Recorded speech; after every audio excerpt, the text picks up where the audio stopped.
പിന്നെ ഇന്നലെ AICC നടന്ന ആ കോമാളി ഞാൻ എന്ത് പറയാനാ.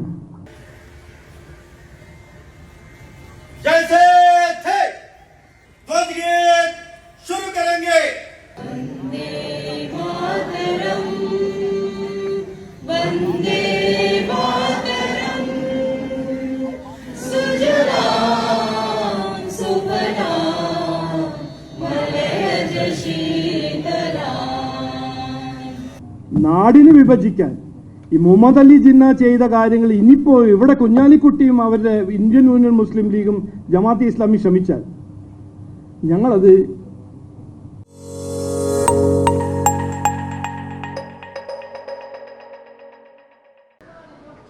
നമസ്കാരം.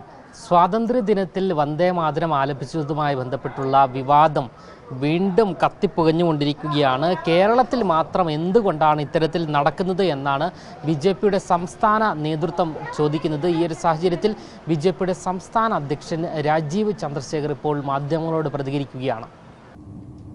എല്ലാവർക്കും നമസ്കാരം. നമുക്കെല്ലാവർക്കും അറിയാം, ഇന്നലെ ഓഗസ്റ്റ് 15 നമ്മുടെ രാജ്യത്തിൻ്റെ സ്വാതന്ത്ര്യ ദിനമായിരുന്നു. നിയമപരമായ സ്വാതന്ത്ര്യ ദിന ആഘോഷത്തിൻ്റെ സമയത്ത് ദേശീയഗാനം, ദേശീയഗീതം പാടണം എന്ന് ഒരു ട്രഡീഷൻ നമ്മുടെ രാജ്യത്തിലുണ്ട്. പിന്നെ പാർലമെൻറ്റ് പാസ്സാക്കിയ ഒരു നിയമം പ്രകാരം ദേശീയഗീതം പാടുമ്പോൾ അത് കംപ്ലീറ്റ് ആയിട്ട് പാടണമെന്ന് ഒരു നിയമമായിട്ട് പാർലമെൻറ്റ് പാസ്സാക്കി.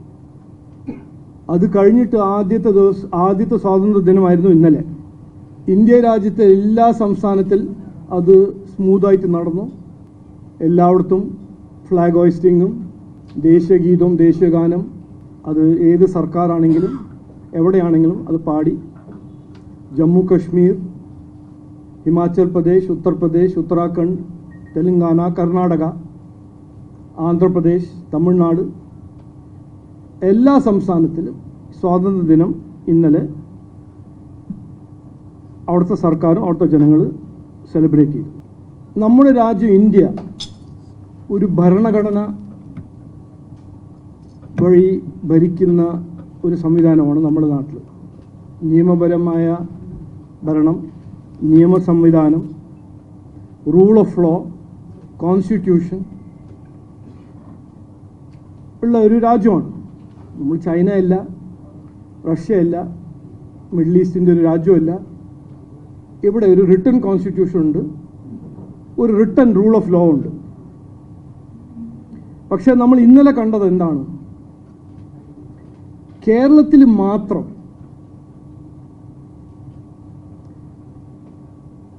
ഈ ദേശീയ ഗീതം പാടാൻ ഇവിടെ സംസ്ഥാന സർക്കാർ അനുവദിച്ചില്ല. അവർ ഒരു റിട്ടൺ സർക്കുലർ പ്രകാരം അവരുടെ റിട്ടൺ സർക്കുലറിൽ എഴുതിയിരിക്കുന്നത് ദേശീയ ഗാനം മാത്രമാണ് പാടേണ്ടത്. ഇത് ചെയ്യുന്ന മുഖ്യമന്ത്രി ഭരണഘടനേൻ്റെ ഭരണഘടനമേൽ വെച്ച് പ്രതിജ്ഞ എടുത്തതാണ്. റൂൾ ഓഫ് ലോ പാലിക്കും, ഭരണഘടനയെ ലംഘിക്കില്ല, പാലിക്കും എന്ന് പ്രതിജ്ഞ എടുത്ത വ്യക്തിയാണ് ഇന്ന് ഈ സംസ്ഥാനത്തിൻ്റെ മുഖ്യമന്ത്രി.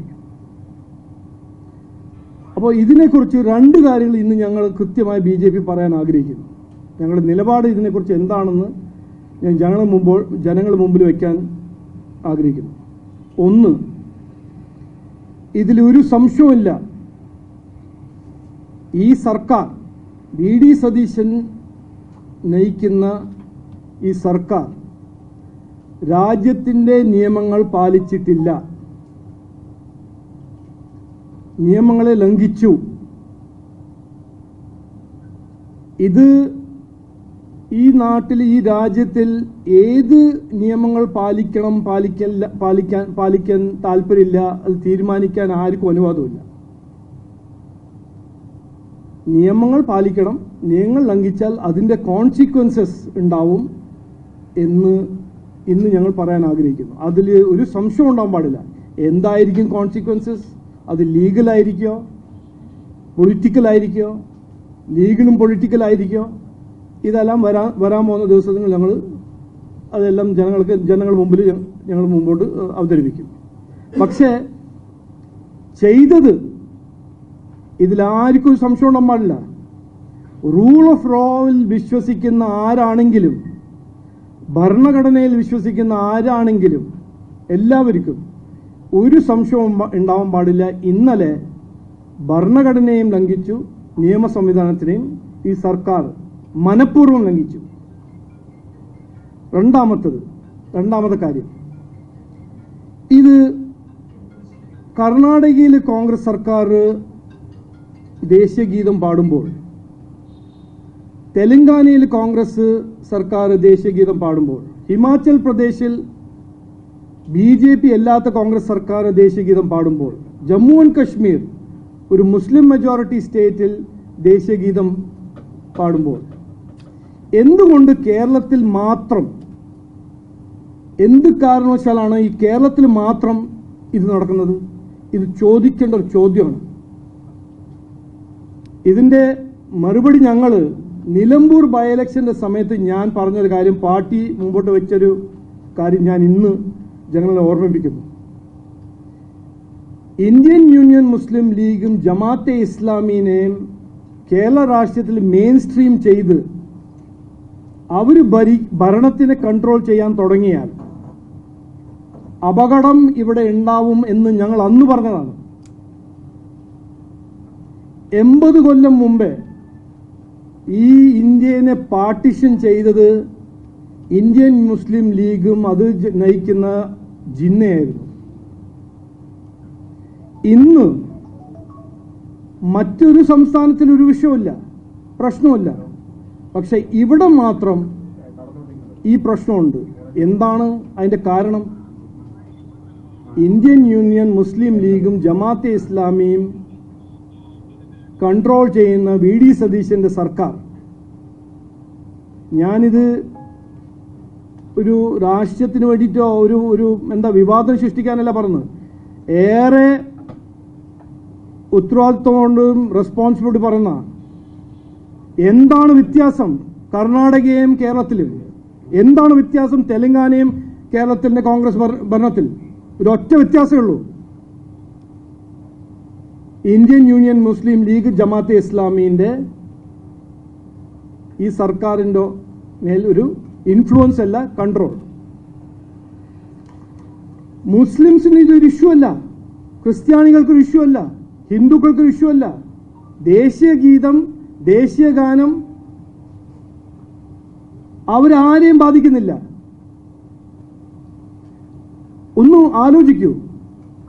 ദേശീയ ഗാനം ജനഗണമന ഇന്നിപ്പോ ഞാൻ തീരുമാനിച്ചാൽ എനിക്ക് പാടണ്ട, കാരണം അതിൽ എന്റെ സംസ്ഥാനത്തിന്റെ പേരില്ല, ദ്രവിഡ് മാത്രമേ ഉള്ളൂ എന്ന് പറഞ്ഞ് എനിക്ക് ചെയ്യാൻ പറ്റുമോ? പിന്നെ എങ്ങനെയാണ് ഈ മുസ്ലിം ലീഗ് പറയുന്നത് വന്ദേ മാത്രം ഞങ്ങൾക്ക് പാടാൻ കഴിയില്ല എന്ന്? ഇത് ചോദിക്കേണ്ട ചോദ്യമാണ്. ഇവിടെ വിഭജിക്കാനും ആ രാഷ്ട്രീയം, മുഹമ്മദ് അലി ജിന്നയുടെ രാഷ്ട്രീയം ഇന്ത്യൻ യൂണിയൻ മുസ്ലിം ലീഗ് ഇവിടെ കൊണ്ടുവരാൻ ശ്രമിക്കരുത്. ഞാൻ ഇപ്പോ ഏറെ റെസ്പോൺസിബിലിറ്റി പറയാണ്. തകരാറുണ്ടാവും, അപകടം ഉണ്ടാവും. നിങ്ങളത് ചെയ്യാൻ പാടില്ല. ഇത് നിയമങ്ങൾ പാലിക്കണം. നിങ്ങൾക്ക് ഒരു അനുവാദവും. നിങ്ങൾ ദേശീയ ഗാനം പാടില്ല, ദേശീയ ഗീതം പാടില്ല, ഭരണഘടനയുടെ ഈ ആർട്ടിക്കിൾ ഞങ്ങൾ പാലിക്കില്ല, അതിനൊന്നും ആർക്കും അനുവാദമില്ല. ഒരു ഇന്ത്യൻ സിറ്റിസൺ ആണെങ്കിൽ കോൺസ്റ്റിറ്റ്യൂഷണൽ അവകാശമുണ്ട്, കോൺസ്റ്റിറ്റ്യൂഷണൽ ഡ്യൂട്ടിയുണ്ട്, ഉത്തരവാദിത്വമുണ്ട്. ഇത് നിങ്ങൾക്ക് ഇതുവരെ പഠിച്ചിട്ടില്ലെങ്കിൽ നിങ്ങൾ പഠിക്കണം. വന്ദേ മാതരം ദേശീയ ഗീതമാണ്. വന്ദേ മാതരം പാടണം എന്ന് പാർലമെന്റ് പാസാക്കിയ നിയമമാണ്. പാർലമെന്റ് പാസാക്കിയ നിയമം നാടിന്റെ നിയമമാണ്, രാജ്യത്തിന്റെ നിയമമാണ്. അതിനെ പാലിക്കാനൊരു ഫ്ലെക്സിബിലിറ്റി ആർക്കും കൊടുത്തിട്ടില്ല. അപ്പൊ ഞാൻ അവസാനം പറയുന്നത്, ഇതൊരു ലീഗൽ ഇഷ്യൂ ആണ്. അതിന് കോൺസിക്വൻസസ് ഉണ്ടാവുമെന്നാണ് എൻ്റെ ഒരു അഭിപ്രായം. ഞാനൊരു വക്കീലല്ല, ഞാനൊരു വക്കീൽ ലോയിൽ വിദ്വാനല്ല. പക്ഷേ ഈ സംസ്ഥാനത്തിന്റെ സർക്കാരിന് ഇത് കോൺസിക്വൻസസ് ഉണ്ടാവുമെന്ന് എനിക്കൊരു അഭിപ്രായമുണ്ട്. മറ്റേത് ഇങ്ങനത്തെ രാഷ്ട്രീയം മുസ്ലിം ലീഗും ജമാഅത്തെ ഇസ്ലാമിയും ഇവിടെ കൊണ്ടുവരാൻ ശ്രമിക്കുകയാണെങ്കിൽ BJP വിവാദത്തിൽ പെടാനോ വിവാദം ഉണ്ടാക്കാനോ ഒരു കെയോസ് ഉണ്ടാക്കാൻ ഞങ്ങൾക്ക് താല്പര്യമില്ല. പക്ഷേ നാടിനെ വിഭജിക്കാൻ ഈ മുഹമ്മദ് അലി ജിന്ന ചെയ്ത കാര്യങ്ങൾ ഇനിയിപ്പോ ഇവിടെ കുഞ്ഞാലിക്കുട്ടിയും അവരുടെ ഇന്ത്യൻ യൂണിയൻ മുസ്ലിം ലീഗും ജമാഅത്തെ ഇസ്ലാമി ശ്രമിച്ചാൽ ഞങ്ങളത് അങ്ങനെ കൊടുക്കില്ല, വിട്ടുതരില്ല. ഇന്നു മുതൽ BJP ഇതിനെക്കുറിച്ച് ഇതിൻ്റെ ഒരു അവയർനെസ് ക്രിയേറ്റ് ചെയ്യാൻ ഞങ്ങളൊരു വലിയ പ്രോഗ്രാം തുടങ്ങാൻ പോകുന്നു. ഈ വിഭജന രാഷ്ട്രീയം, ഈ ഒരു കോൺസ്റ്റിറ്റ്യൂഷൻ വിതിൻ കോൺസ്റ്റിറ്റ്യൂഷൻ ശ്രമിക്കുന്ന മുസ്ലിം ലീഗിന്റെ ജമാഅത്തെ ഇസ്ലാമിന്റെ രാഷ്ട്രീയത്തിനെ എതിർക്കാൻ BJPയും NDA ഉണ്ടാവും എന്ന് ഇന്നു മുതൽ ഞങ്ങളുടെ രാഷ്ട്രീയ പ്രവർത്തകരും യുവമോർച്ചയും എല്ലാവരും ഒരുമിച്ച് ഇതിനു വേണ്ടി വേണ്ട കാര്യങ്ങളെല്ലാം ചെയ്യും എന്ന് ഞാൻ ഇന്ന് കൃത്യമായി പറയാൻ ആഗ്രഹിക്കുന്നു. പിന്നെ ഇന്നലെ AICC നടന്ന ആ കോമാളി ഞാൻ എന്ത് പറയാനാ? ഞാൻ 20 കൊല്ലമായിട്ട് രാഷ്ട്രീയത്തിലുണ്ട്. ഒരു എന്താ പറയാ, ഈ രാജ്യം സ്വാഗതം ചെയ്ത ഒരു മഹിള ദേശീയ ഗീതം പാടുമ്പോൾ അത് നിർത്താൻ ശ്രമിക്കുന്ന ആ കാഴ്ച കാണുമ്പോൾ ഇതെല്ലാം നമ്മൾ മനസ്സിലാക്കേണ്ട കാര്യമാണ്. ഇവരുടെ രാഷ്ട്രീയം എന്താണ്, ഇവരുടെ താല്പര്യം എന്താണ്, ഇവരുടെ ലക്ഷ്യം എന്താണ്? ജനങ്ങളുടെ പേരിൽ എത്ര കൊല്ലം രാഷ്ട്രീയം ചെയ്ത ഈ പാർട്ടിയാണ് ഈ കോൺഗ്രസ് പാർട്ടി. ഇന്ന് പോളിറ്റിക്സിന് വേണ്ടി, രാഷ്ട്രീയത്തിന് വേണ്ടി ഏത് ലെവലിലും പോവുക, മുസ്ലിം ലീഗിന്റെ മുമ്പിൽ പോയി സറണ്ടർ ചെയ്യാൻ തയ്യാറാണ്. ഭരണഘടനയെതിരെയും നിയമം സംവിധാനത്തിന്റെ എതിരെയും പ്രവർത്തിക്കാൻ തയ്യാറാണ്. ഇതാണ് അപകട രാഷ്ട്രീയം. ഞങ്ങൾ അന്ന് പറഞ്ഞ കാര്യം ഇന്ന് ശരിക്കും നമ്മൾ അനുഭവിക്കുന്നു എന്ന് മാത്രം പറഞ്ഞ് നിർത്തുന്നു. എന്തായാലും രാജീവ് ചന്ദ്രശേഖർ ഈ ഒരു വിഷയത്തിൽ പറയുന്നത് പാർലമെൻറ്റ് പാസ്സാക്കിയ നിയമമാണ് ഇത് എന്നാണ്. സംസ്ഥാന സർക്കാരിന് വലിയ പ്രത്യാഘാതം നേരിടേണ്ടി വരും ഈ വന്ദേമാതരം പകുതി പാടിയതുമായി ബന്ധപ്പെട്ട്. അതുകൂടാതെ AICC ആസ്ഥാനത്ത് നടന്നത്, ഇന്നലെ സ്വാതന്ത്ര്യ ദിനാഘോഷം നടന്നത് കോമാളിത്തരമാണ് എന്നും BJPയുടെ സംസ്ഥാന അധ്യക്ഷൻ പറഞ്ഞു വയ്ക്കുകയാണ്. ക്യാമറമാൻ ആഷിക്കിനൊപ്പം അമൽ രുദ്ര, മറുനാടൻ മലയാളി, തിരുവനന്തപുരം.